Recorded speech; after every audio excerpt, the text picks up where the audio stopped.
So there's a number of key considerations. We've listed 4 here.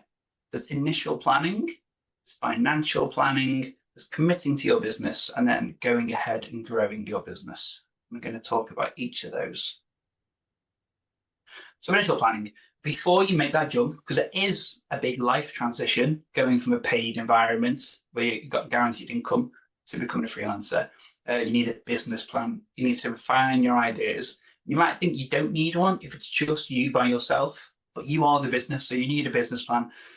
I mean, listing out all your objectives, your aims for the year, maybe what you expect to earn, how you can grow in the next year. This first one is just about refining your idea in terms of which area of medical writing you want to specialize in. So there's plenty of different specialties within medical writing. There's regulatory writing, there's traditional medical writing work like I do, so just your manuscripts, your congress activities. There's also charity work, there's medical education, there's medical information, loads of different specialties. So you need to try and focus on one so you can apply your trade in a specific area rather than maybe not doing as good a job as you could spread out over several different areas. You need to remember that you are the product. The freelancer is the product. A lot of people set up as limited companies where, you do have sort of limited liability, but really you are the product. So you need to make sure that you're always presenting yourself in a professional manner, and you need to know where and how to get work as well. Financial planning is probably the biggest consideration of the 4. So I mentioned before, it's a risky business being a freelancer. There's no guaranteed income at all. So you need to know whether you have enough savings to support you. I think they recommend having about 3 to 6 months worth of savings at your current your salary at your current job, just to deal with that transitional period where you might not have any work for several months. I feel like in my situation, it was probably the worst situation you can imagine when I transitioned to freelancing. So we just had my son. My wife was on maternity leave and getting maternity pay, so she was hardly getting any money. We just moved house, so we had no savings. It could have gone horribly, but fortunately, it went well.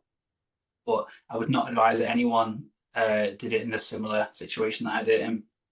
You need to know how much money you will need to bring in each month. So a good way to work this out is to work out all your outgoings per month, and then think, okay, then you come up with this final value and you think, I need to work X amount of hours at Y dollars or pounds per hour just to cover those outgoings.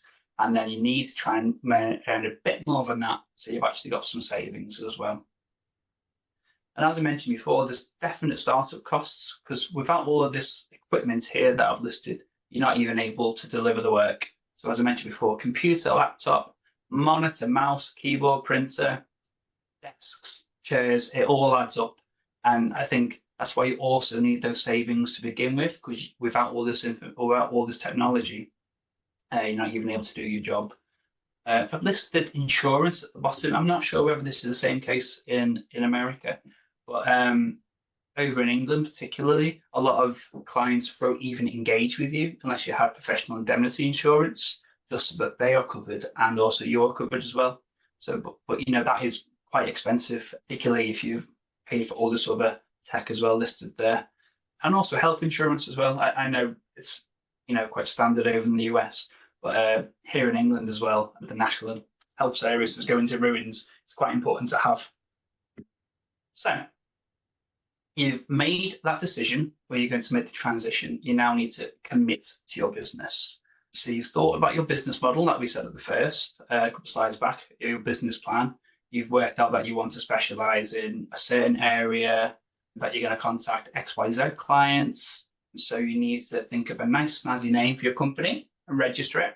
A lot of people in England just often use the actual name. So they just call it, for example, Shaun Medical Writing. It's quite common over in England, but it needs to be registered and it needs to be a name which hasn't been used before. You need to open a bank account as well with that company's name. You need to consider whether you want an accountant. I am very pro accountants. I love my accountants. I would highly recommend getting one. And then you need to launch. And there's a couple of different tactics for launching. You can either launch as a hard launch where you announce that you're going to be a medical writer shortly before you launch your business, just so people are aware that you actually are launching. Or you can do a soft launch where you just quietly launch your business and don't really announce it beforehand. I'd highly recommend a hard launch, just because maybe that month or so where you've let people know that you're going to be a medical writer, that could be the difference between actually getting your first gig like as soon as you launch, or compared with waiting maybe a couple of months after you've launched to get that gig. And then you need to go ahead and get some business. Okay, so the final one, growing your business. And I put maximum effort here because I can't emphasize enough sort of how hard it is to be a freelancer during that first period where you just made that transition. Everything's new. You have a load of new skills to learn. Everything's scary. Getting work scary. When you've actually got the work, it's scary. Sending that first invoice is scary. But it's quite important to establish yourself quite early on and trying to get a couple of good clients. So you need to put maximum effort in. If you work those couple of extra evenings and or those couple of extra weekends at first, just to establish that relationship, it'll really pay dividends in the future. You need to know where and how you will find work. You need to set your price and stick to it.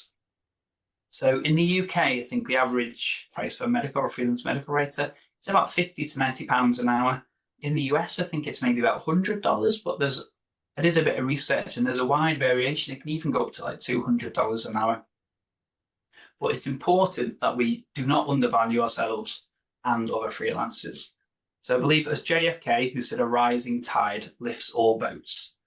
And that applies here because if everyone's undercutting themselves and undercutting each other, all it's going to do is undervalue ourselves. And it's going to turn into a vicious cycle that everyone's getting paid less and less and less for delivering high quality work.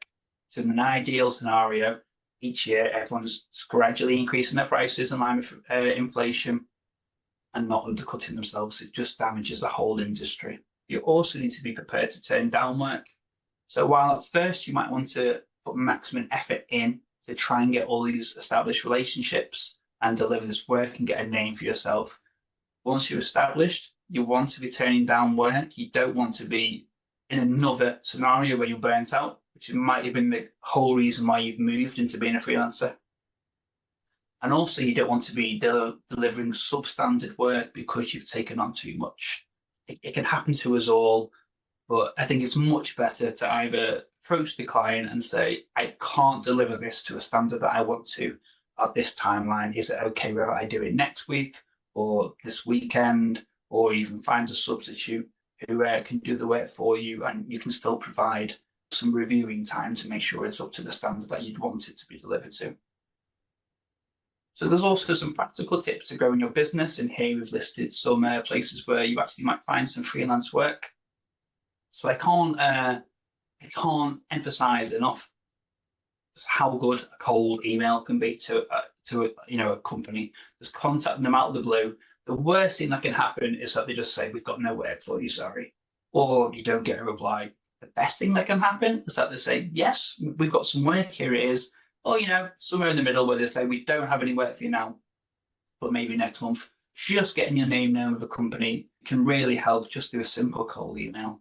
You can also search for opportunities just online. The amount of times I've just Googled freelance medical writing job and something's come up.